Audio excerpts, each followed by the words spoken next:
Hai guys, Shalom. Sekarang kita akan meneruskan pembacaan kita. Tapi sebelum itu, mari saya bawakan kita di dalam doa.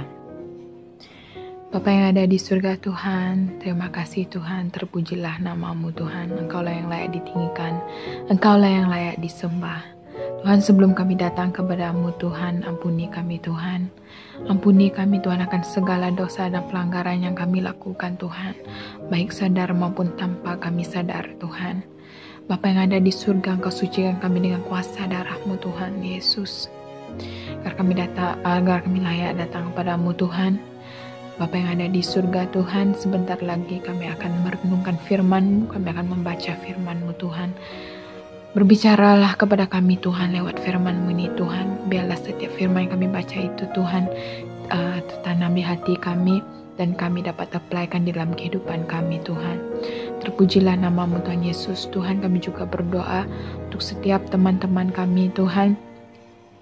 Kami berdoa Tuhan agar Engkau taruhkan kerinduan dalam hati mereka untuk menyelidiki dan meneliti membaca firman-Mu Tuhan Yesus. Jangan membuat mereka Tuhan begitu leka Tuhan di dalam kehidupan mereka Tuhan, tidak melihat Tuhan kehidupan rohani mereka Tuhan. Biarlah Engkau Tuhan melawat mereka Tuhan, menjamah hati mereka Tuhan, agar mereka terus haus dan rindu mencari wajah-Mu Tuhan, karena di firman Tuhan inilah Tuhan berbicara kepada kami. Tuhan, ketika kami sudah mulai bosan dan semakin tidak punya semangat Tuhan, kami berdoa di dalam nama Tuhan Yesus agar Tuhan menaruhkan semangat Tuhan yang berkobar-kobar terus mencari wajah-Mu Tuhan lewat firman-Mu yang kami baca ini Tuhan. Karena melalui firman-Mu ini Tuhan kami mengerti akan sikap-Mu Tuhan, kami mengetahui akan kehendak-Mu Tuhan di dalam kehidupan kami. Karena firman-Mu Tuhan inilah yang seperti yang menyala Tuhan jalan-jalan kehidupan kami Tuhan, yang seperti lampu Tuhan yang menyuluh setiap jalan kami Tuhan, agar kami bisa melihat kemana yang kami harus pergi, langkah yang kami harus ambil Tuhan Yesus.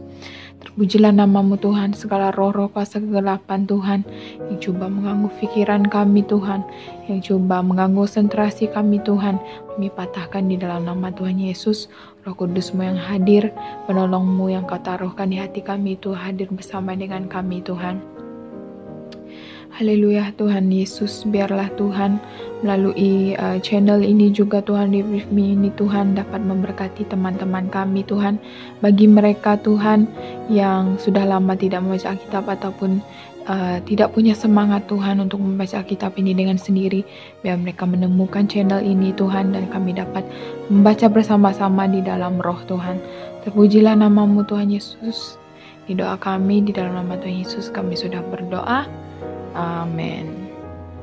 Baiklah, kita akan meneruskan kembali di dalam pembacaan kita di Perjanjian Lama. Yang hari sebelum itu kita sudah menghabiskan Perjanjian Lama di bagian Keluaran, dan ya kita sekarang masuk di dalam Imamat. Oke. Mari kita mulai baca di bahagian pasal 1, yaitu tentang korban bakaran.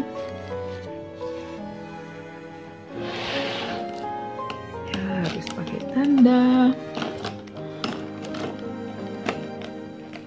kayak vlog udah nih. Oke. Jangan lupa airnya, kopinya. Pagi-pagi udah minum kopi. Jangan risau guys, jangan risau. Ya aku itu masih gastrik tapi tidak parah, dan sebetulnya aku nggak boleh terus minum kopi, tapi bagi pengetahuan kalian, aku udah pagi tadi aku udah makan, aku udah isi perut aku dengan susu, dengan nasi. Jadi untuk minum kopi sekarang selamat buat aku. Tapi jika aku terus minum pagi tadi mungkin kembali sakit. Ya, jangan lupa sediakan air supaya tidak haus. So delicious. Oke, korban bakaran. Tuhan memanggil Musa, lalu berfirman sedemikian kepadanya dari dalam kemah pertemuan. Berbicaralah kepada orang Israel dan katakanlah kepada mereka, apabila seseorang dalam kalangan kamu membawa sesuatu persembahan kepada Tuhan, maka persembahkanlah segala hasil ternakan baik daripada kawanan lembu maupun daripada kawanan domba. Jika persembahannya berupa korban bakaran daripada lembu, maka hendaklah dipersembahkan seekor lembu jantan yang tidak cacat celanya. Hendaklah dia mempersembahkannya di pintu kemah pertemuan supaya Tuhan berkenan menerimanya. Kemudian hendaklah dia meletakkan tangannya di atas kepala korban bakaran itu, maka persembahan itu akan diterima demi pendamaian dirinya. Selanjutnya hendaklah dia menyembelih lembu jantan muda itu di hadapan Tuhan.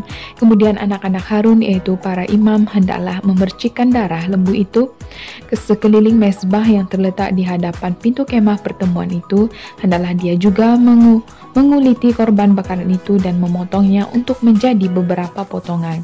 Sementara anak-anak imam Harun hendaklah menyalakan api di atas mezbah dan menyusun kayu di atas api itu.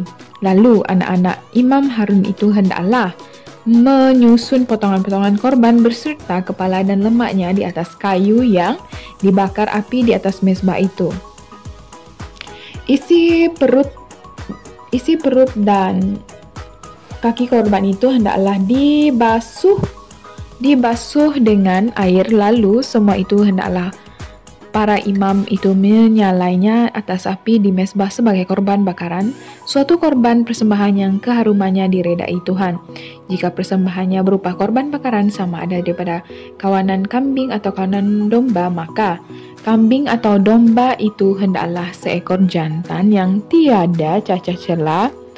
Hendaklah dia menyembelihnya di hadapan Tuhan di sebelah utara mezbah, dan anak-anak Harun itu para imam hendaklah memercikkan darah hewan itu ke sekeliling mezbah. Kemudian hendaklah dia memotongnya menjadi beberapa potongan bersama dengan kepala serta lemaknya.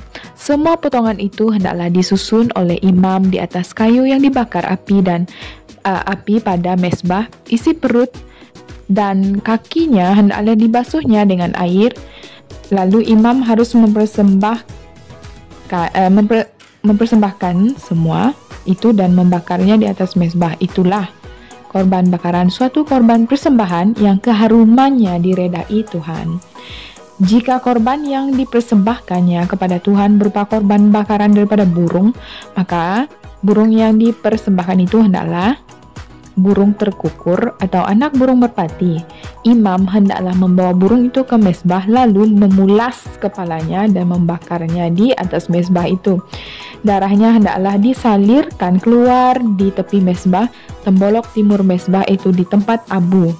Hendaklah dia mengoyakkan burung itu pada pangkal sayapnya, tetapi jangan sampai terpisah. Kemudian imam hendaklah membakarnya pada mezbah di atas kayu yang dibakar api. Maka itulah korban bakaran, suatu korban persembahan yang keharumannya diredai Tuhan. Di dalam pasal 2 itu tentang peraturan persembahan bahan makanan. Jika seseorang membawa kepada Tuhan persembahan bahan makanan, maka hendaklah persembahan itu daripada tepung yang terbaik, dan hendaklah dia menuangkan minyak ke atas tepung itu dan meletakkan kemenyan di atasnya. Hendaklah dia membawa persembahan itu kepada anak-anak Harun. Para imam itu dan para imam hendaklah mengambil segenggam penuh tepung itu beserta minyak dan seluruh kemenyannya sebagai bagian peringatan, lalu membakarnya sehingga berasap sebagai korban bakaran, suatu korban yang keharumannya diredai Tuhan. Namun begitu, apa-apa bagian yang tersisa daripada persembahan bahan makanan itu menjadi bagian milik Harun dan anaknya. Itulah bagian yang teramat suci daripada korban bakaran untuk Tuhan. Apabila engkau mahu mempersembahkan persembahan bahan makanan yang dibakar di dalam ketuhar, hendaklah persembahan itu daripada tepung terbaik dalam bentuk kue tidak beragi yang tidak dicampurkan minyak, atau kue nipis tidak beragi yang disapukan dengan minyak. Jika persembahanmu berupa persembahan bahan makanan yang dipanggil di atas yang dipanggang di atas tempat pembakar, maka hendaklah persembahan itu daripada tepung tidak beragi yang terbaik yang dicampurkan minyak. Hendaklah kamu memecahkannya menjadi beberapa bagian dan menuangkan minyak ke atasnya, maka itulah persembahan makanan. Jika persembahanmu berupa persembahan bahan makanan yang dimasak dalam kuali, maka hendaklah persembahan itu dibuat daripada tepung terbaik yang dicampurkan dengan minyak. Hendaklah kamu membawa persembahan bahan makanan yang dibuat sedemikian cara kepada Tuhan. Maka sampaikanlah persembahan itu kepada imam, lalu dia akan membawanya ke mezbah. Imam hendaklah mengambil bahagian peringatannya daripada persembahan bahan makanan itu, lalu membakarnya di atas mezbah sebagai korban bakaran yang keharumannya diredai Tuhan. Namun begitu, apa-apa yang tersisa daripada persembahan bahan makanan itu menjadi bagian Harun dan anak-anaknya, dan itulah bagian yang teramat suci daripada korban bakaran untuk Tuhan. Tiada satu pun persembahan bahan makanan yang kamu persembahkan kepada Tuhan boleh diolah dengan ragi, kerana tiada ragi atau madu boleh dipersembahkan sebagai korban bakaran untuk Tuhan. Ragi atau madu boleh kamu persembahkan sebagai persembahan daripada hasil pertama kepada Tuhan, tetapi jangan kamu persembahkannya di atas mezbah sebagai persembahan yang keharumannya meredakan. Setiap persembahan bahan makananmu hendaklah kamu perasakan dengan garam, dan jangan lalai membubuh garam yang melambangkan perjanjian antara kamu dengan Allah. Daripada persembahan bahan makananmu, maka bersama-sama segala persembahanmu hendaklah kamu mempersembahkan juga garam. Jika kamu mempersembahkan bahan makanan daripada hasil pertama kepada Tuhan, bawalah bulir gandum baru yang ditumbuk dan yang dipanggang di atas api daripada sebagai persembahan bahan makanan, dan daripada hasil pertamamu tuangkanlah minyak dan letaklah kemenyan di atasnya, maka itulah persembahan bahan makanan. Hendaklah imam membakar bagian peringatan, yaitu sebagian daripada gandum yang ditumbuk dan sebagian daripada minyak beserta seluruh kemenyannya sebagai korban bakaran untuk Tuhan. Baik, ini untuk perjanjian lama kita akan masuk di dalam perjanjian baru.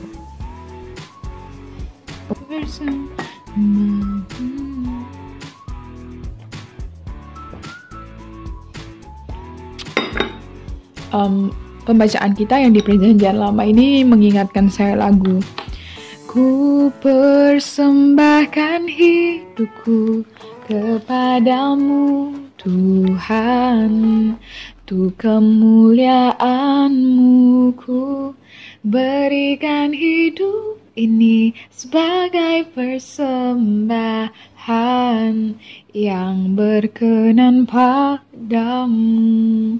Baru sebentar lagi tadi saya mendengar perkongsian tentang firman Tuhan tentang persembahan.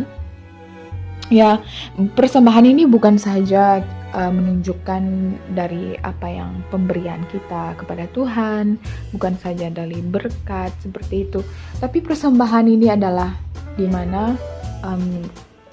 seperti lagu ini mengatakan, ku persembahkan hidupku kepadamu Tuhan.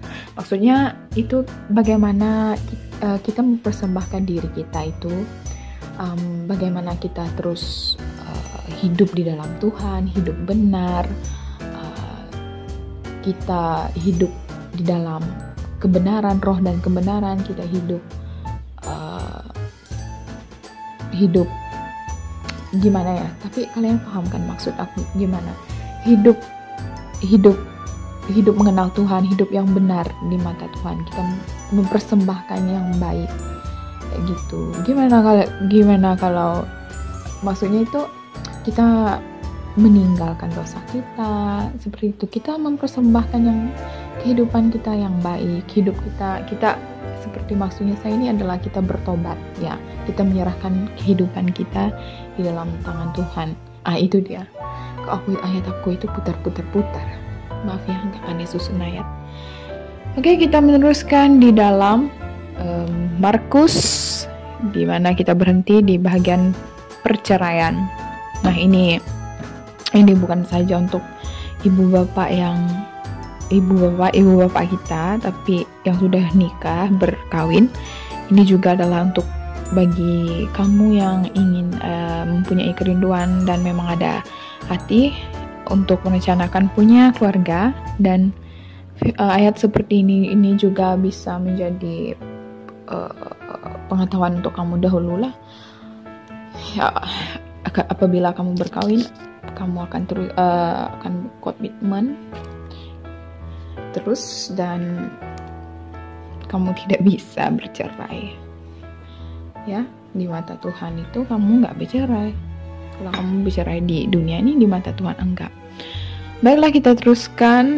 Setelah itu Yesus berada dari situ lalu pergi ke daerah Yudea dan daerah di seberang sungai Yordan. Ramai sekali orang yang datang kepadanya dan seperti biasa dia pun mengajar mereka. Beberapa orang Farisi datang kepada Yesus dan menduganya. Mereka bertanya, menurut hukum, bolehkah seseorang menceraikan istrinya? Dia menjawab, apa yang diperintahkan oleh Musa kepadamu? Mereka menjawab, Musa membenarkan seseorang lelaki menulis surat cerai dan menyuruh istrinya pergi.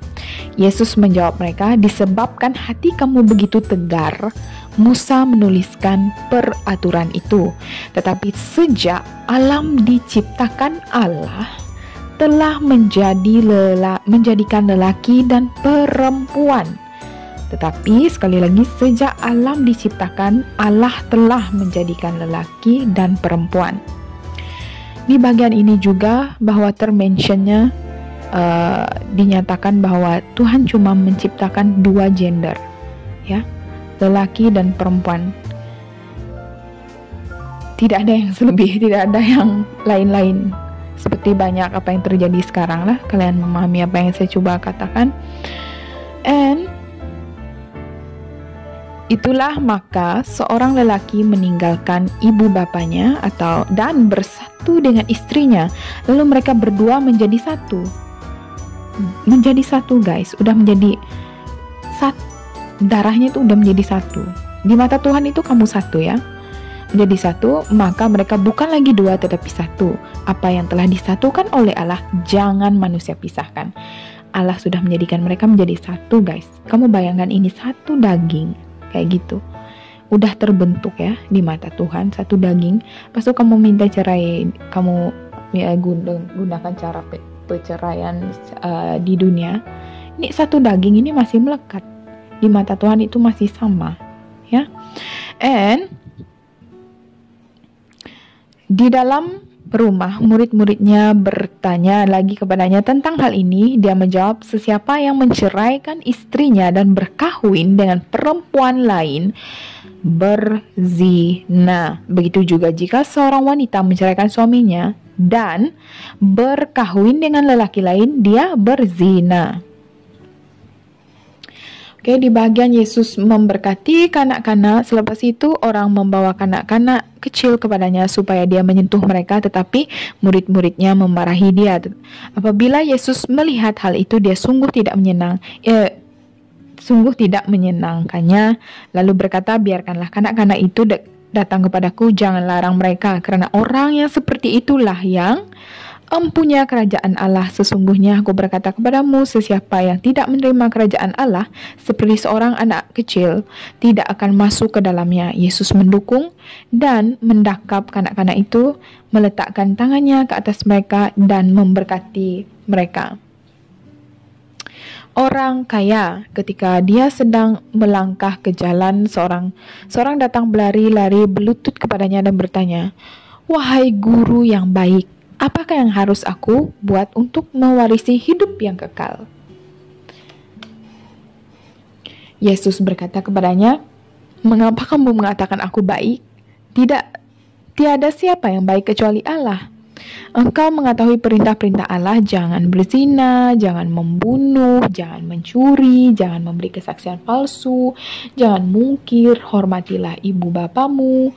Orang itu menjawab, Guru, semua ini telah kutaati dan dari usia muda lagi.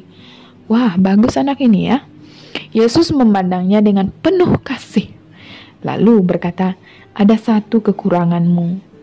Nah guys, di sini kita tahu bahwa tidak ada manusia yang sempurna. Pasti kita ada mempunyai kekurangan ya. Kekuranganmu, pergilah jual segala yang ada padamu dan sedekahkan kepada orang miskin. Maka kamu akan mendapat harta di surga. Sesudah itu datanglah dan ikut aku. Tetapi orang itu sedih mendengar kata-kata ini lalu pergi dengan duka cita karena dia mempunyai banyak harta. Kemudian Yesus memandang sekeliling dan berkata kepada murid-muridnya, betapa susahnya bagi orang kaya memasuki kerajaan Allah. Para muridnya keheranan mendengar kata-katanya, tetapi Yesus berkata lagi, anak-anakku, betapa susahnya untuk memasuki kerajaan Allah. Lebih mudah bagi seekor unta memasuki lubang jarum daripada seorang kaya memasuki kerajaan Allah. Para muridnya berasa sungguh heran lalu berkata sama sendiri, kalau begitu siapakah yang dapat diselamatkan? Nah, karena ini juga guys, ketika kita berdoa minta berkat daripada Tuhan, meminta Tuhan memberkati kita itu, biar itu kita dapat pastikan ya, kita dapat mengurus berkat Tuhan itu dengan baik. Kalau kita jenis yang mudah dihanyut dengan uang ringgit ya, kita berdoa dengan untuk mengelakkan kita dihanyut seperti itu, kita berdoa kepada Tuhan, Tuhan beri aku yang secukupnya, beri aku keperluanku yang aku perlukan ya. Tuhan tahu apa yang kita perlukan, cukup untuk kita, seperti itu. Kalau ada lebih itu kita berdoa supaya kita dapat memberkati orang lain, bukan saja kita menerima tapi kita dapat memberkati orang di kiri kanan kita, seperti itu. And then sambil memandang mereka, Yesus menjawab, bagi manusia hal itu mustahil tetapi tidak bagi Allah. Tidak ada satu pun yang mustahil bagi Allah. Kemudian Petrus berkata kepadanya, kami telah meninggalkan segala-gala harta untuk mengikutmu. Yesus menjawab, sesungguhnya aku berkata kepadamu, setiap orang yang telah meninggalkan rumah, saudara lelaki, saudara perempuan, ibu bapa, anak-anak, atau ladang untukku dan untuk Injil, pasti akan menerima 100 kali ganda dalam dunia ini, rumah, saudara lelaki, saudara perempuan, ibu, anak-anak, dan ladang, serta penganiayaan, dan pada kemudian hari hidup kekal. Tetapi ramai orang yang terdahulu akan menjadi terakhir dan yang terakhir akan menjadi terdahulu. Dan di dalam Yesus memberitahu lagi tentang kematiannya. Ketika mereka dalam perjalanan menuju ke Yerusalem dan Yesus mendahului mereka, maka mereka sungguh takjub. Sambil mengikutnya mereka berasa takut. Kemudian gimana? Membawa murid-muridnya 12 itu ke samping, lalu memberitahu mereka apa yang akan terjadi kepadanya. Katanya, dengarlah, kita sekarang pergi ke Yerusalem. Anak manusia akan dikhianati dan diserahkan kepada ketua-ketua imam dan ahli-ahli Taurat. Mereka akan menjatuhkan hukuman mati kepadanya dan menyerahkannya ke tangan yang bangsa asing. Mereka akan mengejeknya, menyembatnya, meludahinya, dan membunuhnya. Pada hari ketiga dia akan bangkit. Permintaan Yakobus dan Yohanes. Kemudian Yakobus dan Yohanes, anak-anak Zebedius, datang kepadanya lalu berkata, Guru, kami mahu engkau membuat apa-apa yang kami minta untuk diri kami. Yesus bertanya kepada mereka, apa yang kamu mahu aku buat untukmu? Mereka berkata kepadanya, kurnialah kami duduk di kiri dan kananmu dalam kemuliaanmu. Tetapi Yesus berkata kepada mereka, kamu tidak tahu apa yang kamu minta itu. Sanggupkah kamu minum dari cawan yang kuminum dan dibaptiskan dengan baptisan yang kuterima? Sanggup, jawab mereka. Yesus berkata kepada mereka, memang kamu akan minum dari cawan yang kuminum dan dibaptiskan dengan baptisan yang kuterima. Tetapi untuk duduk di kiri dan kananku bukanlah aku yang memberikannya, tetapi tempat itu milik mereka yang telah disediakan bagi mereka. Apabila 10 murid Yesus yang lain mendengar perkara itu, mereka marah kepada Yakobus dan Yohanes. Tapi Yesus memanggil mereka kepadanya lalu berkata, kamu tahu bahwa orang yang dianggap sebagai pemerintah bangsa asing memerintah rakyat dengan kuku besi dan orang besar melaksanakan kekuasaan ke atas mereka. ini tidak harus berlaku dalam kalanganmu. Sesiapa yang ingin menjadi orang besar dalam kalanganmu, mestilah melayan kamu. Sesiapa yang ingin menjadi orang yang pertama, haruslah menjadi hamba kepada semua. Demikianlah Anak Manusia juga datang bukan untuk dilayan. Ya, Tuhan Yesus itu bukan datang untuk dilayan, tetapi untuk melayan dan untuk menyerahkan nyawanya sebagai tebusan bagi ramai orang. Oke, Yesus menyembuhkan Bartimius. Setelah itu mereka tiba di Yeriko. Kemudian ketika dia keluar dari situ dengan murid-muridnya dan orang ramai itu, seorang buta bernama Bartimius, anak Timius, sedang duduk mengemis di tepi jalan. Ketika dia mendengar bahwa yang lalu itu Yesus orang Nazaret, dia berseru, "Yesus anak Daud, kasihanilah aku." Ramai orang memarahinya dan menyuruhnya diam, tapi dia semakin kuat berseru, "Anak Daud, kasihanilah aku." Oleh itu Yesus berhenti dan memberikan perintah supaya dia dipanggil. Mereka pun memanggil orang buta itu sambil berkata, "Bergembiralah dan bangkitlah, dia memanggilmu." Orang buta itu mencampakkan jubahnya ke tepi lalu bangkit dan pergi kepada Yesus. Kata Yesus kepadanya, "Apa yang kamu mau ku buat untukmu?" Jawab orang itu, "Rabi, aku ingin melihat." Yesus menjawab, "Pergilah, imanmu telah menyembuhkanmu." Serta-merta orang itu dapat melihat lalu mengikut Yesus dalam perjalanannya. Oke, ketika kamu berdoa itu, saya juga ingin katakan bahwa ketika kamu meminta sesuatu daripada Tuhan, kita berdoa dengan iman yang sungguh-sungguh, sepertinya kamu sudah mendapat berkat itu. Ya, iman itu sangat penting, kita berdoa maksudnya itu kita percaya seperti itu. Nanti apapun jawaban Tuhan, ada 3 tentang doa. Ketika kita berdoa kepadanya itu ada 3 cara Tuhan menjawab. Iya, tidak, dan tunggu dulu. Oke? Kalau kamu dapat ya, puji Tuhan. Kalau kamu dapat tidak, jangan menyalahkan Tuhan mengapa, tetapi taruhkan di pikiranmu apapun yang terbaik untuk Tuhan bagiku, ya iya saja. Tuhan maksudnya itu, kalau Tuhan katakan tidak, maksudnya of course ada yang lebih terbaik yang Tuhan sediakan. Tuhan tidak akan pernah memberi kita sesuatu yang menghancurkan kita, tapi dia akan memberikan kita sesuatu yang bisa membentuk kita menjadi lebih terbaik, memberi kita yang terbaik daripada apa yang kita minta. Dan tunggu dulu itu adalah mengajar kita supaya kita bersabar, karena walaupun kita rasa kita melakukan sesuatu dengan segera, tapi Tuhan tahu tarikh, hari, masa, saat, dan menit yang tepat saat kita menerimakan berkat itu. Oke, sampai di sini saja pembacaan kita. Ayat 10, bagi saya bagian pasal 10 ini agak panjang. Kita akan meneruskan pembacaan kita pada hari yang seterusnya. Ya. Oke, Tuhan Yesus memberkati semuanya. And aku ingin memberi sedikit view tentang bedroom aku ini. Seperti ini. Aku itu ikut seperti style hospital kayak gitu. Tapi dalam masa yang sama aku rasa bilik aku ini seperti mini studio. Seperti orang yang ditinggal di tempat rumahnya yang kayak studio itu. Ini mejanya seperti ini, aku taruhkan seperti ini ya. Kalau niat aku itu, aku ingin ada sambung roda di kaki meja ini supaya aku bisa main tarik aja. Kalau aku udah capek karena aku gak bisa sandar, aku tarik aja mejanya ke sini seperti itu, seperti di hospital, main tarik. And ya, ini dia tanaman aku yang sudah aku tunjukkan pada video yang sebelumnya. Ini bagian ini adalah ini bunga aku juga ada daun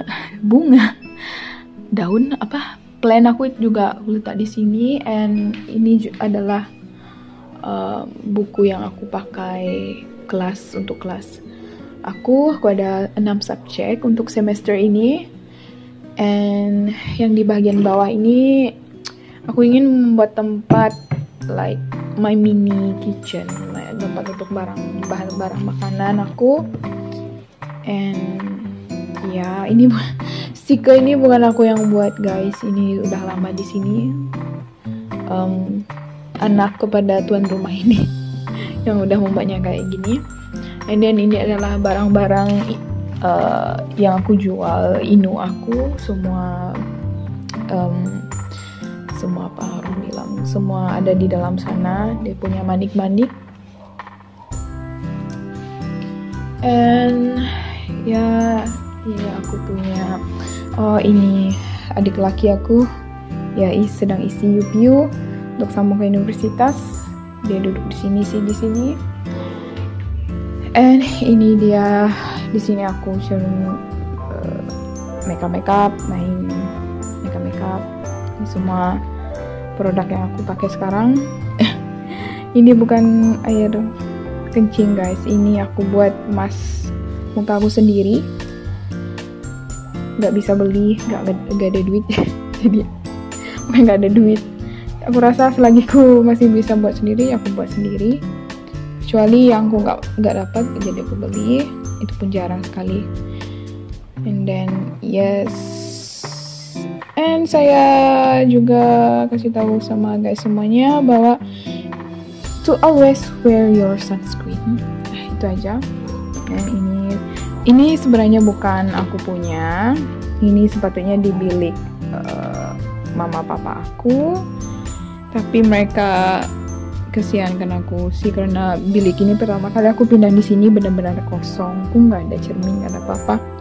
Tapi at first niat mereka pindahkan aku ini juga di sini adalah untuk supaya aku ada meja terus untuk aku belajar, tapi end up nggak bisa karena ruang ini sangat kecil, laptop juga nggak cukup di atas ini. And ya kalau aku tuh ada niat untuk membeli cermin panjang. Kalau aku ada cermin itu mungkin aku akan kembalikan ini ke mama papaku.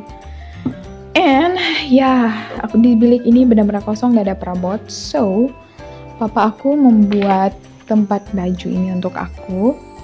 Benar-benar seperti studio guys, ini DIY. Dia buat sendiri aja. Ini gantung di atas sini. Seperti ini.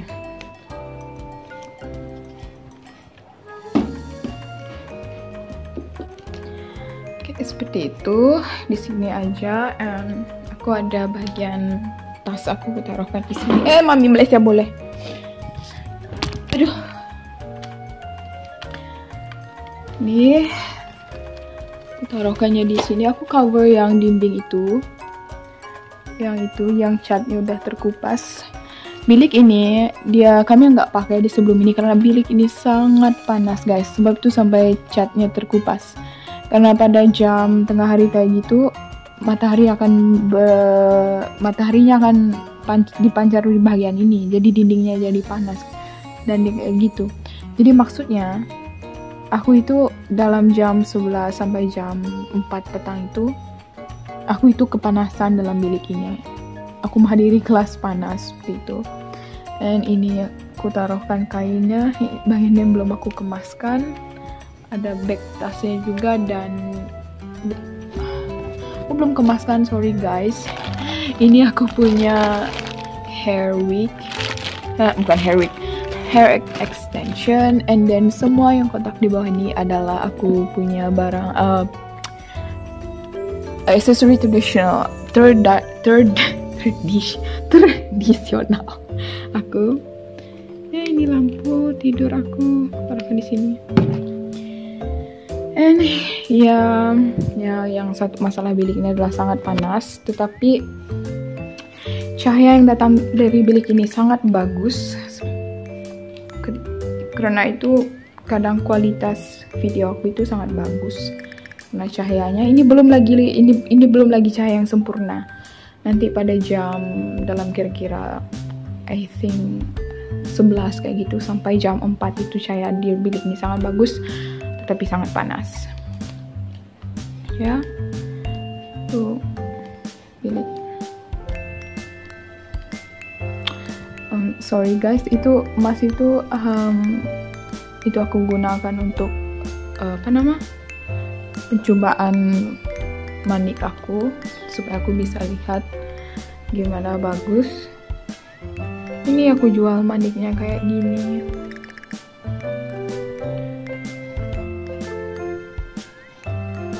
Nih kalau kalian berminat bisa go to my Instagram, itu Trianco. Oke. Ya itu saja bilik aku setakat ini, sampai yang ini aja yang aku bisa aturkan terlebih dahulu. Ya sangat selesa. Ya, saya bangun, aku bisa terus tidur, bangun, terus aku bisa kelas. Laptopnya aku taruhkan di sana. Jadi, kalau kuliah aja aku mengambilnya diletakkan di sini. Oke, itu saja untuk video kali ini. Maaf kali ini ada selit-selitkan room tour, mini room tour. Oke, bye.